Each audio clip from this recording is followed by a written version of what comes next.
Welcome back to another video, guys. Today we're going to talk about the Essex security assault. Well, false imprisonment that happened at the hotel. The Bell Hotel, if you guys remember. If you haven't seen the video, I shall link it above right now. So you can click that link, watch that video first, and come back here. Basically, the security of a migrant asylum seeker hotel kept me detained illegally, unlawfully, inside the property. I was cornered. They were all around me, 3 of them, and I felt threatened. I felt like they were going to go hands-on, they were going to go physical, they were going to take the camera off me, etc., etc. Not good at all. And the video shows that, as I say. I've linked that already. So what happened is the police turned up that day, and the police did not take it seriously. The police almost laughed about it. And if you watch the video, you'll see the Essex copper. The main sort of guy who's on the video. You can clearly see he's not taking it seriously. To me, I mean, if I watch it back, my opinion is he ain't taking it seriously at all. And he feels like false imprisonment as an offence is not committed there. So there we go. So false imprisonment, to be committed, obviously you need to be detained, and the detainment, it needs to be unlawful. So if a security guard detains you, and they're detaining you because they suspect you of a crime, and they have a reasonable, reason or suspicion of that crime, then the detainment is lawful. However, in my case, where clearly the very maximum that I am doing is trespassing, civil matter, no crime, there is no need to detain anybody. So therefore, clearly on my video, if you watch it back, the security guard states that the reason he's detaining me is for the police to arrive, and basically the police to look into the fact that I have no permission to be filming there. That's what he states. And that is not a lawful reason to detain somebody. You have to detain them if you suspect them of a crime, right? Indictable crime, to be honest, but let's say a crime for now. Anyway, what happened is I put a complaint into professional standards about the way Essex Police dealt with it, and the chief inspector rang me that evening, the evening that the video went out, last Wednesday, possibly Thursday, last Wednesday or Thursday. Yeah, Chief Inspector rang me from Essex Police, basically saying that he agreed with what I was saying. He agreed the fact that an offence was indeed committed, in his opinion, and he wanted to get it investigated. He wanted to know what I wanted from the complaint, and I told him, that I just wanted the proper process, the proper channels to be followed. So if me myself had done that, I would have probably been arrested on the spot. You guys know my history with Lancashire Police, right? I was arrested for nothing. So, given this, I would have been arrested straight away.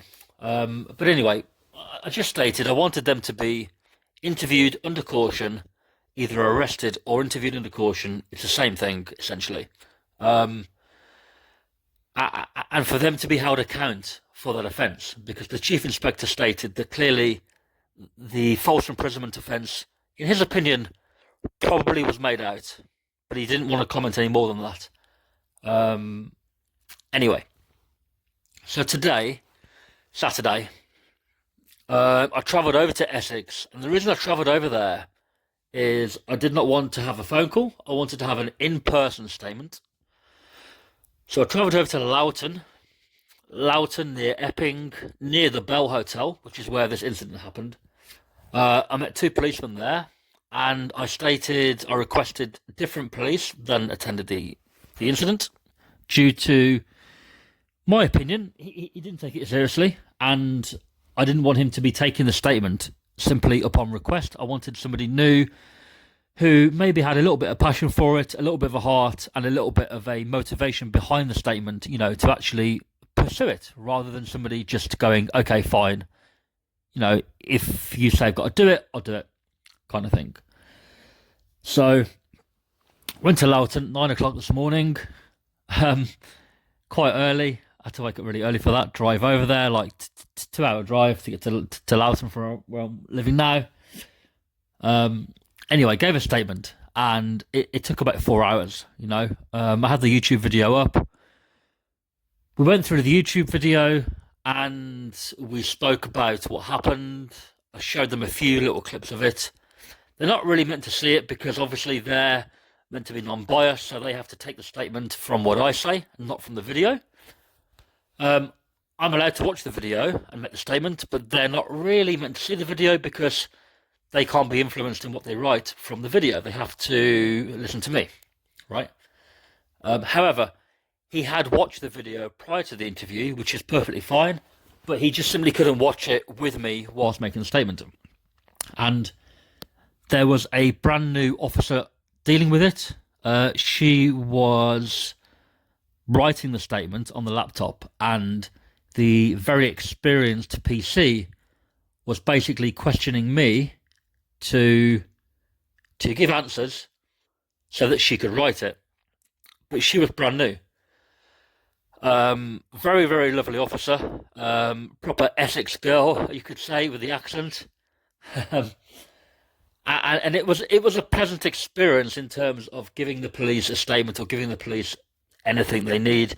It was more than, you know, it was perfectly fine. It was good. So I gave the statement basically stating the false imprisonment, what happened, and there was a little bit of a discussion in the interview, not in the interview, in the statement about whether it was false imprisonment and whether, if the security believed genuinely that I was committing an offence, then basically it came down to the fact, according to the police, whether the security genuinely, honestly believed I was committing a criminal offence, therefore they had every right lawfully to detain me. And my argument was the fact that false imprisonment requires the detainment to be unlawful. That's it. Simply unlawful. Therefore, unless I'm detained for committing a crime, it is deemed as unlawful. Whether the fact that they knew that what I'd done, aka trespassing, was an offence or not, it doesn't matter. In my opinion, this is my opinion, right? It doesn't matter whether they knew it was a crime or not.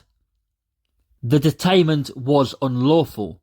They did not understand the UK law enough to determine that they were in their boundary to detain me for trespassing. And even on the video I stated to him, it is not an offence. And he stated back, the security guard, I do not know whether it is an offence or not. That clearly states that he does not know whether trespassing in the UK is a criminal offence or not. However, he then proceeded to say, you are staying here, you are not to leave. So he detained me past the point where he admitted he was not sure whether it was a criminal offence or not. And I'm not sure whether the police understood this on the, at the interview, but the law states that the detainment has to be unlawful, and unlawful is dictated as, you break the law. It's unlawful, right? So if I go and commit a crime and I do not believe it to be unlawful, it doesn't matter. If my behaviour is unlawful, then I'm committing a crime and I'm liable for arrest and prosecution. End of. It is no defence for me to say I was unsure and I genuinely acted in good faith. If I acted in good faith and I punch a person in self-defence, but my punch is clearly above what is needed. I'm not I am not acting within the law. It doesn't matter what I believe. The law is the law. End of. So we had that little discussion mid-interview, and then we carried on. But apart from that, I felt like the way they dealt with it this morning, was very, very good. And they're looking to basically interview them under caution. The three security officers, but mainly the two security. Interview them under caution, get their account, which is basically the same as an arrest, except they won't be arrested. They'll be brought in to be interviewed. And then the Crime Prosecution Service will determine what happens next from there. So, yeah, we gave the statement, basically. The statement was finished. It took about 4 hours. It was a very, very long statement. And the police even said to me, the officer, the guy, that was probably the longest statement he's ever taken. And then she had to proofread it. Her spelling was quite bad, so she had to keep asking for spelling. It was quite funny. I'm not putting them down. It was just quite amusing at the time. And then I had to proofread it and sign it. And basically they will go and interview the two guys now, two or three guys, and Crown Prosecution Service will decide what to do. If they have no record, then it's possible that a community resolution may be offered, which is not good for me. But essentially it offers somebody an out-of-court settlement, which is on record, but it's no criminal official record. But it's not a court appearance. There's no prosecution at court, basically. But yeah, me and this male officer had a little chat after the interview about auditing and about videos and about different stuff. And actually, fair play to him. He was a really open officer, really informative. And he basically said, I mean, he's Essex Police, Loughton, right? He basically said that the Met Police are the worst. They hate to work with the Met. And a lot of Met officers are clearly, from YouTube videos, it wasn't his opinion, but it's from what he's seen on YouTube, clearly they're like rogue officers. They're officers who do not do any justice for the police force whatsoever. And he himself and Essex Police, he said, hate working with the Met, hate anything to do with the Met. And lots of different forces feel the same. So, yeah, it was a really informative chat with this officer. We were talking whilst she was proofreading, and it was like 7 pages long. So proofreading took about 15 minutes for her, which is good. She proofread it very thoroughly. But me and this officer had a little chat about different things. Spoke about Lancashire Police abusing my rights, arresting me twice. Still on bail from them right now. And he even asked me, how the hell can they keep you on bail for that long when you haven't committed a crime? He stated as he saw it, and I completely agree with him. Lancashire Police are corrupt. Clearly, from the latest, outgoings from the investigation and from the diver, the independent diving team, clearly Lancashire Police are very corrupt, and we know that from me being arrested twice for no reason. But even he couldn't understand how the hell they'd arrested me for going there and filming. Like, that's literally all I did. I didn't go on private land. I didn't do anything, and they've trumped up these random arrests. And I'm kept on bail for so long for it, for no reason, you know. We spoke about police auditing and how he's very happy that I don't do the police stations, really. He said he had 2 police station audits at Loughton. One went very badly, where the auditor turned up filming through the gate, and a CID officer turned up in his car, beeping the horn, and then one of his colleagues came down from the office, and they both kicked off on camera. And apparently that went viral. That went quite big. And the chief inspector, I think it was the chief inspector, came out a different day for an audit, and the way that he dealt with it on camera, on body cam, apparently now that video footage of the body cam from the Chief Inspector is now used for Essex Police training and education to show people how to deal with auditors, how to be polite, respectful, let them know the body cam's rolling from day one, basically to do everything by the book. Is from the second encounter at Loughton, you know. And if you check Loughton Police Station out, Loughton Police Station is actually closed to the public. It's not even open. So these auditors were just filming the cars at the front, and they were just filming through the gate. You know, there's not a lot to see, to be fair. But either way, they were there, and that one time it went badly, you know. But yeah, he was more than open to say, like, they fucked up. They basically, you know, didn't do a very good job that day of representing the police force, basically. So guys, just to finish this video off, it's dragging on a little bit here. The police at Essex today were very, very, very good. It was a very positive experience. You know, I don't really like dealing with the police, but we had a good talk about all different sort of things. He told me about the BMW issue with the engines catching fire and how they've changed contracts, and BMW kicked off over it, and BMW basically told the police to fuck off because there was so much fuss over the engines catching fire, and one officer died, lost his life due to this fire, which is tragic, and you know, any human that loses a life is a massive thing. It's really not good. Volvo, I did a Volvo dealership video, and he said that Volvo is basically, due to them driving the cars around in sport mode all the time, which they have to, the batteries on the hybrids were getting overcharged and causing an issue. And also the emergency stop procedure. So if the car thinks that you're going to hit something, it will automatically apply the brakes. And even on my car, that happens very occasionally.